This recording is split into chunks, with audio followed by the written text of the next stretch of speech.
Testing, 1, 2.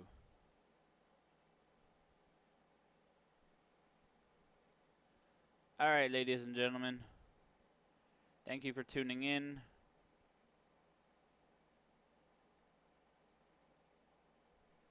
So, it looks like we're live on both things. I need to get the code to embed.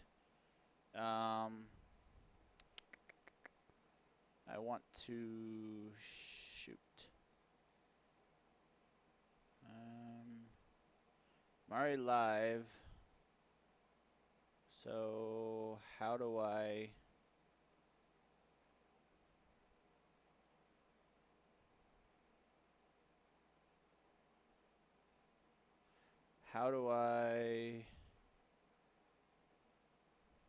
view this? How is one person watching? Nobody should be watching this.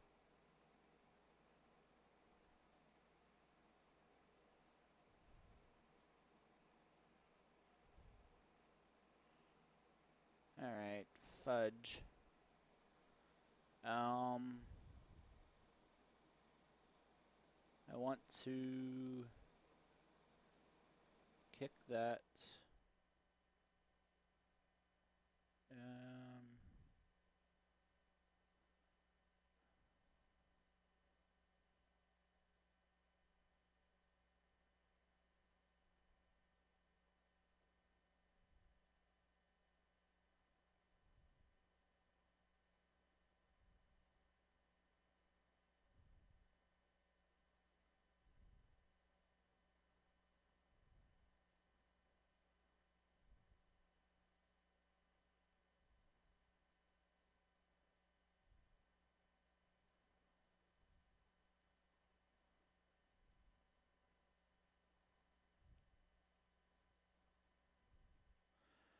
Okay.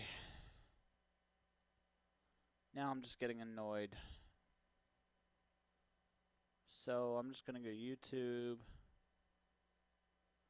and my channel, and I'm gonna go here. I'm going to go to share. I'm gonna go to embed, copy. Then we're gonna go here to, oh, what is it? MRM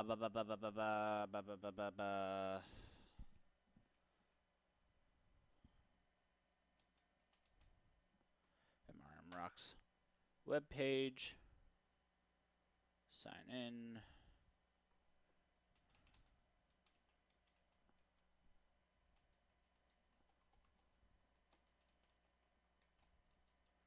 Oh, I'm getting hungry.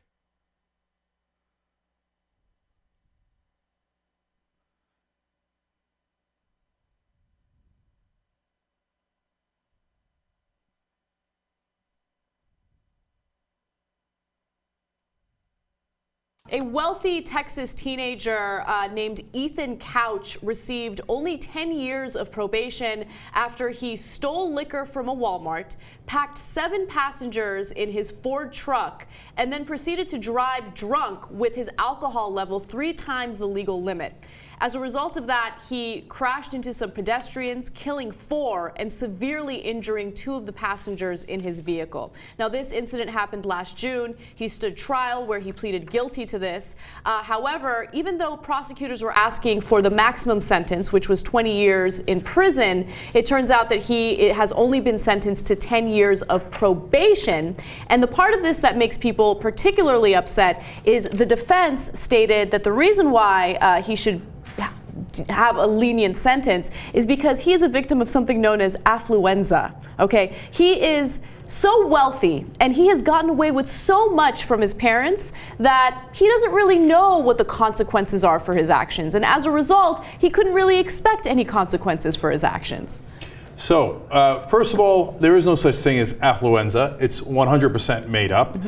Second of all, it is the most ironic thing in the world to say, well, this kid doesn't know the consequences of his actions, so let's make sure that we keep that going by not giving any consequences to his actions even after he killed 4 people. Now, look, let me tell you about the people who died in this situation. They were going to help another person whose SUV had broken down. So they were good Samaritans. One of them was a youth pastor who saw that the car had broken down and stopped his car to go help them. Dead, okay?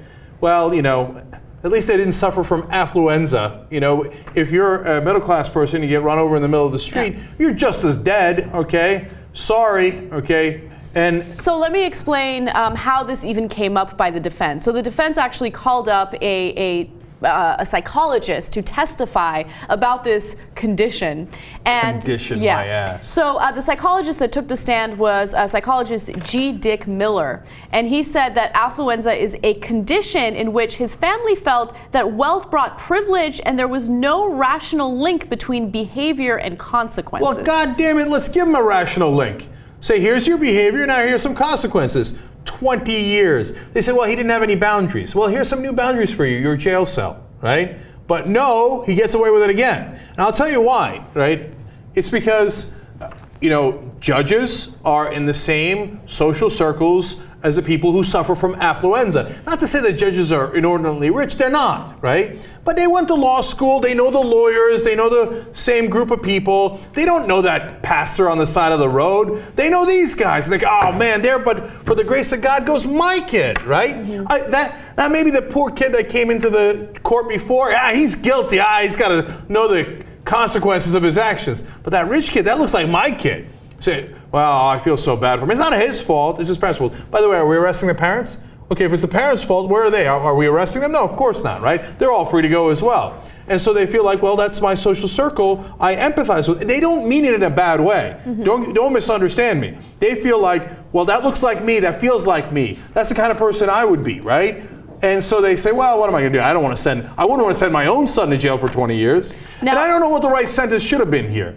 But it ain't 10 years of probation. Okay. Just probation and you're free to go. So let me jump in because there are important details that I want to make sure that you guys are aware of. So he has not been released to his parents, okay? He will be going through a treatment program to rehabilitate him. And look, I don't want to be a hypocrite, okay? The real problem here is that there is a two-tier justice system. So if you are from a particular socioeconomic status, if you do not have the wealth to purchase the services of an extremely good lawyer, you are not going to be treated the way that this 16-year-old was treated, okay? You are going to have some time behind bars as a result of your actions. You're going to face the consequences. I got to jump in on two things there. Okay, so number one, that's a great point by Anna. Don't lose track of that. That's probably the most important point. Now, if you're poor, you think your public defendant that they assign to you is going to come up with affluenza and he's going to find a psychiatrist, psychologist that he pays enough money to come up to give that kind of BS on a stand? No, you're not going to get the affluenza treatment, right? Oh, by the way, if you're poor, you can come up with, you know, what some psychologists are calling poor pox. Well, my parents, they both had to work, or my mom was a single mother, so they weren't there to influence me and tell me the consequence of my actions. Well, I have poor pox. Hey, good luck. Try that with a court and see how that works, okay? Right, exactly. So you don't have the luxury of being able to get away with it by hiring this team of psychiatrists and lawyers. Yeah, so I think the real problem is that people are treated differently based on their socioeconomic status. However, I don't think that the idea of focusing on rehabilitation as opposed to incarcerating people is necessarily a bad idea. I just hate that he was treated a certain way because he's so wealthy and because his family is so wealthy. So another thing, it's going to cost about $500,000, or I should be specific, $450,000 for this 10-year treatment program. The father is going to pay for that treatment program. It's really unclear as to whether or not he's going to have any communication with his family. Some reports indicate that he's not going to. They say for 1 or 2 years in some of the reports. Yeah, so we'll see what happens with that. But again, it just kind of goes back to how flawed our justice system really is. I like the idea of rehabilitating people, and he's 16. He did something terrible. He killed 4 people. I don't know what the appropriate sentence is. I just know that it would be different if this was some poor 16-year-old kid who did the exact same thing. He stole, okay? He drove while he was drunk. He had 7 people in the vehicle. And one fact that I have to share with you guys, 2 people riding in the bed of the teen's pickup were severely injured. In fact, one of them has brain damage and cannot move on his own. can't move or talk because Yeah. of brain injury. So that kid, you know, that's that, right? And then another kid had internal injuries and broken bones, etc. Now, look, I don't want to demonize the kid. He's All right, I figured I would drop that video in there so that we could, so you could at least see, you know, the capabilities that we have, and I wanted to just make sure everything was working with that. That was actually a video from a YouTube channel called The Young Turks. It's a very good channel, and I like a lot of stuff that they're doing.